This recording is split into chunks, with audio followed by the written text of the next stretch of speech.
I didn't see you there. It's Aston with MotoTune, and I'm here to tell you how to inspect your scooter's transmission. So the first step is to remove the cover. There will be a bunch of either Allen bolts or 8mm fasteners holding the transmission cover onto the engine. Once you remove all of the fasteners, the transmission cover will pop off along with your kickstart gear, assuming you're working on an older two-stroke scooter, which I am. If you're working on a GY6 150cc, you will have to remove the kickstart lever before you remove the transmission cover. So here you can see after I've got the transmission cover off, I'm going to look closely at the belt. I'm looking for any kind of cracking or dry rotting. That's why I'm twisting the belt around and turning it inside out. So the next thing I'm going to do is I'm going to get fasteners, not fasteners, but tools to remove the variator and the clutch cover. So the variator is a 17mm on this. It's a 17mm nut. The clutch cover is a 14mm. Here you can see me going ham with a 17mm on the variator using an impact wrench. So this is going to spin it off here in a second or two. There it goes, and it's off. Once you have the variator off, the variator nut off, you want to pull the faceplate off. That will expose the belt and the variator. You want to flip the belt to the other side, get it out of the way, and then get both of your fingers, all of your fingers, behind the variator so that it doesn't come apart as you remove it.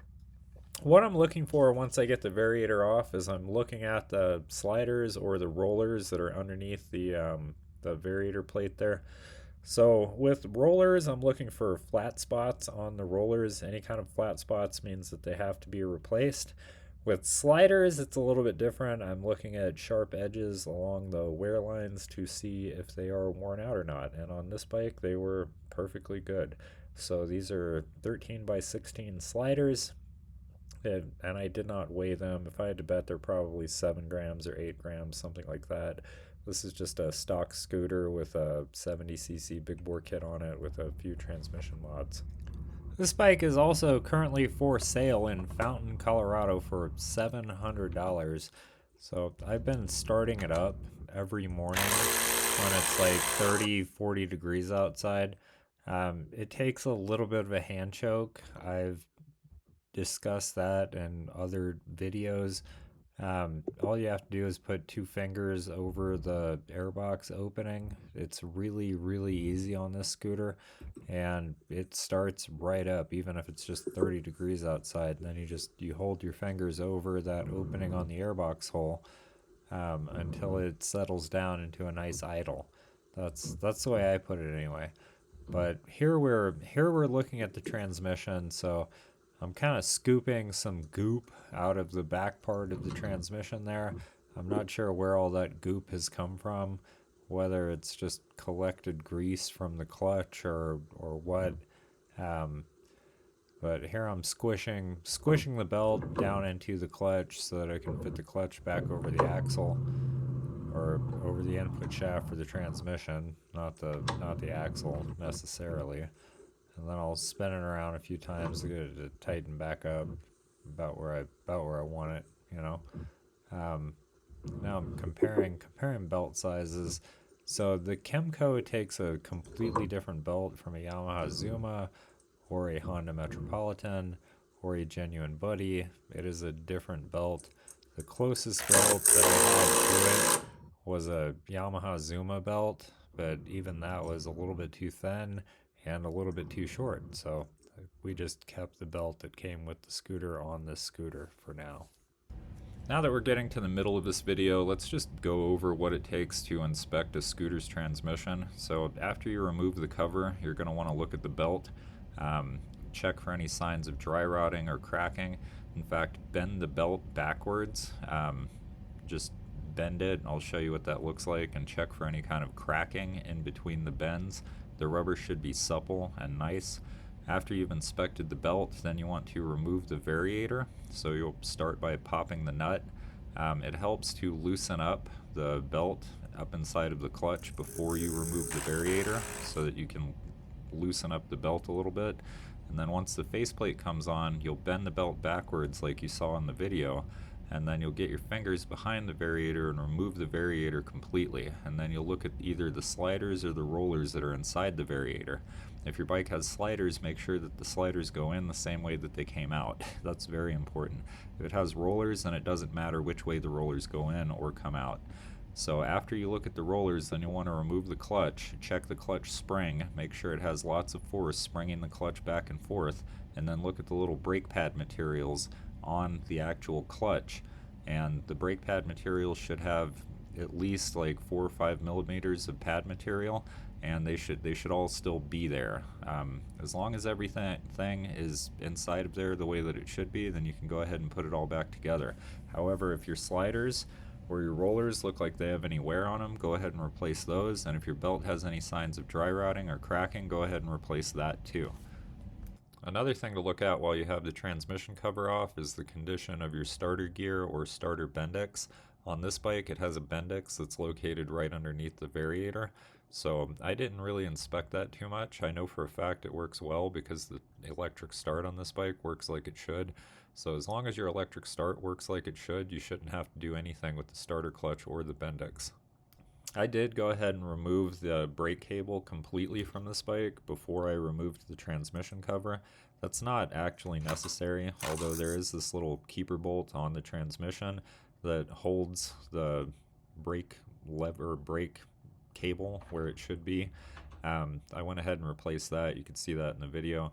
And then the reason I disconnected the rear brake cable was so that I could lube it. So lubricant helps a lot with cables. It helps keep them in nice shape.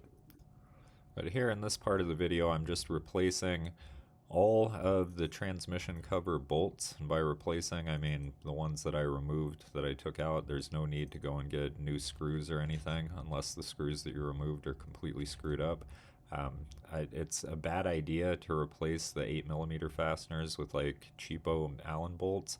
I've had to extract cheapo Allen bolts, like aftermarket transmission bolt cover kits. Believe it or not, that's something that actually gets sold on the aftermarket. I've found that the steel that they use is not nearly as hard as the OEM steel that actually comes on the fasteners that come with the bike.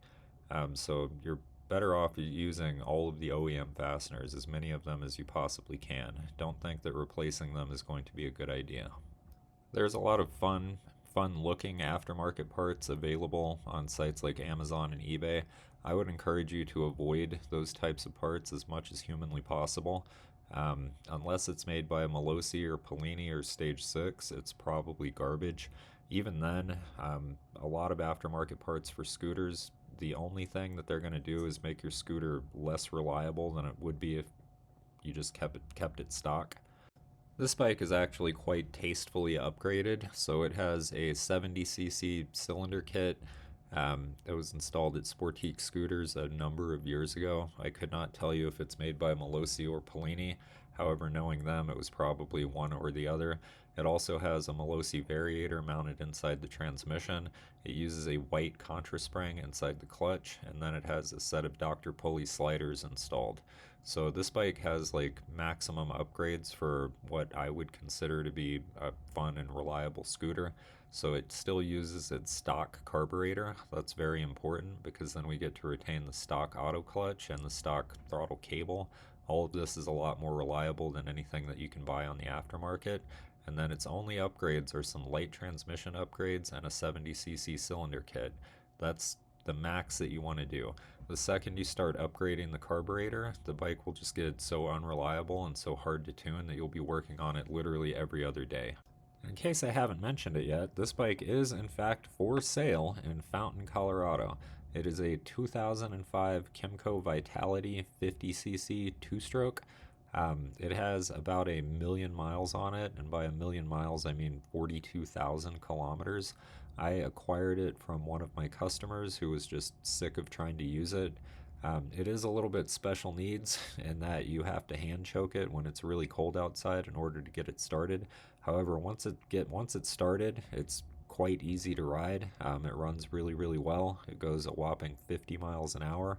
And like I said, it's for sale and it's really cheap. So it's only $700 in Fountain, Colorado.